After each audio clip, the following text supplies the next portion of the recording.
All right, hi everybody. Let's rock this off for the second week. So we are on day 8, and today we want to focus on one topic that I think most of you, or probably all of you, have experienced before, and probably have told yourself as well, which is I don't have time to work out. I don't have time to go to the gym.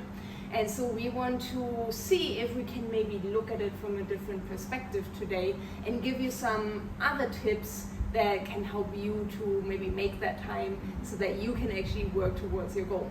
So what would you say to somebody if I now tell you, okay, I don't have time to work out? What would be the very first thing? This is a mindset question, so it's something learning coaching. So before I answer that, we have to be aware of what we're saying to ourselves, what words we're using. So when you say, I don't have time, what you're actually telling your brain is to find all the reasons why you don't have time. So before I answer that, I would ask you instead, is that really true? Could you, in your world, find someone that's possibly busier than you and doing more than you? And I'm sure we all can, right? There's definitely someone in our space that we know that does more than us, achieves more than us, but yet we all have the same amount of time. So do you not, I don't have time, the question would be, is that really true? And just by answering that question of finding at least one person that you personally know that does more than you in the same amount of time that you have, because we all have the same amount, would automatically debunk that. So then now it comes to the question of, okay, what are you doing with your time and what are your priorities? So that'd be the first question I ask you. Is that really true? And then get you to challenge your own beliefs and find validation of why it's not true, because that makes it easier to break down these barriers and instill a new foundation. Yeah, you just mentioned a very, very important word, which is priority, which I often focus on. So as you said, yes, we all have the same amount of time, but we can look at our day and see what is actually our priorities. And for a lot of people, that's work.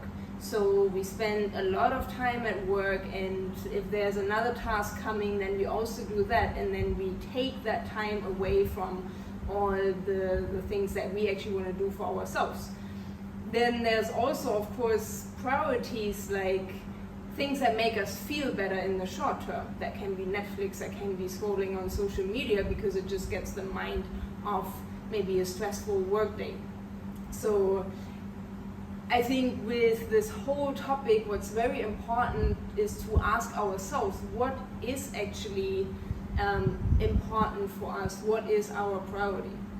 All right, so talking about priorities and time and all that, so if somebody is there now and just has a very busy day and currently thinks, I don't have any other time to cram in a workout, how can we free up time in that day? So one of the ways, it goes back to what we talked about in nutrition. So the first step I always ask is get the person asking this question to start tracking. Where's their time being spent? Because it's hard to manage something that you don't actually measure. You're not quantifying, right? We know we all have the same amount of time, 24 hours in a day, 7 days in a week, but where is it going? How much are you sleeping? How much are you spending hitting the snooze? How much are you spending getting ready for work? Doing routine tasks or stuff like that. So there's always amounts somewhere that we just don't realize we're losing.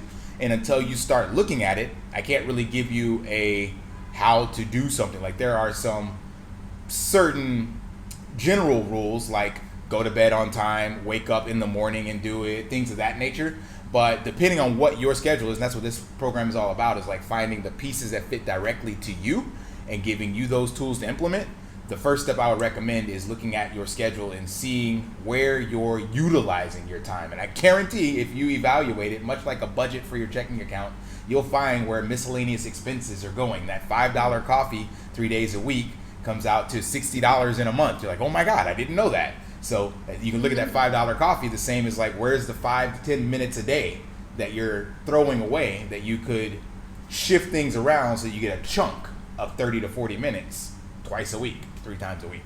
And something that came to my mind as well is that there are certain techniques, so to speak, that help you get more efficient with your time. And So when I had a full-time job, and there was, especially in 2020, I was very, very busy with that job, and I still managed to find time to work out during that time, because during work I tried to be very focused on the task.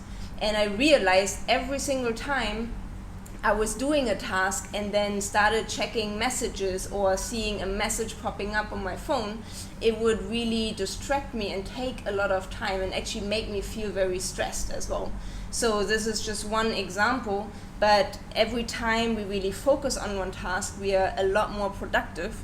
And then if we try to do other things, or colleagues come in and start a conversation with us, things like that, it really takes from our time, from our productivity, and because our productivity is low, then our time also decreases. So oftentimes we don't really think about these things, because we just look at, I have to be at work for this time, and now all these extra tasks come in. But oftentimes we can actually decrease our working time a lot if we just stay more focused during that time.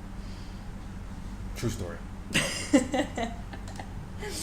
So then another thing is, though, that there are, of course, days that are very busy and where just a lot of things come up. And so in these days, what helps to still work out or to still do something for your health, for your fitness? Yeah, since that is these random events, like of course, if you have a schedule and a planner and you see something coming up, you can forecast it, which means you can move things around before that. But there's definitely what they would call black swan events, things you didn't plan for. You got a flat tire on the way to work, and then someone called out sick, and then now you have twice the amount of workload, and then all of a sudden you got something else you got to do after work. So in those instances, because there is no guarantee of what you'll be able to do, the best thing I found is to create this structure and this routine so that you can find a portion of time that will be the least likely to be impacted by external events. So this is why I personally, your team captain, and other women in the program have started shifting towards morning workouts. We know it doesn't work for everybody, and not saying it's going to be a work for you, but since there is a very less likelihood of outside influence coming in the early morning hours, the only thing you have to overcome is the alarm clock. So it's not like going after work where you may have had all these other things come up and all this additional work, or your boss is asking you to stay late and you normally go to the gym at 6 and your boss is like, hey, I need you to stay till 7. Well, you can't change that because your boss pays the bills. So the only thing you can change is the area that you have the most control over. And for most people, that is the morning time. So I would recommend trying to, again, move things around so you can get to bed at a specific time and then have a morning routine that you can implement more consistently than a dynamic one that's at the influx of external circumstances. Yeah, very, very true. And there's one last thing that we want to dive a bit deep into, not that deep, but we want to dive into today in terms of time, and we actually just scratched it before, but that's the mindset side of all this. And I invite you to get a bit real with you right now, real and honest. And this is your journey, this is you. So whatever you are telling yourself, this is for you. And oftentimes what I think really helps is to look behind it. So is it actually a fact, like you said in the beginning? Like, is that really true? And then you can also ask yourself, well, if I really don't have any time in my days, in my week, is there something up with my priorities? Like, is my fitness, is my health, is my well-being really that unimportant to me that I can't find any time? So again, getting real with yourself.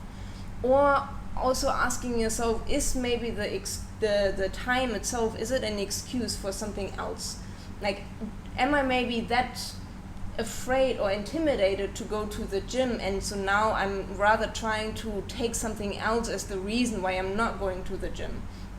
Or is it maybe that you don't believe in yourself that you can make the progress, and so instead of really trying and maybe failing along the process, maybe you don't want to try at all and you take time as a reason for that? So again, this is something, get real with yourself.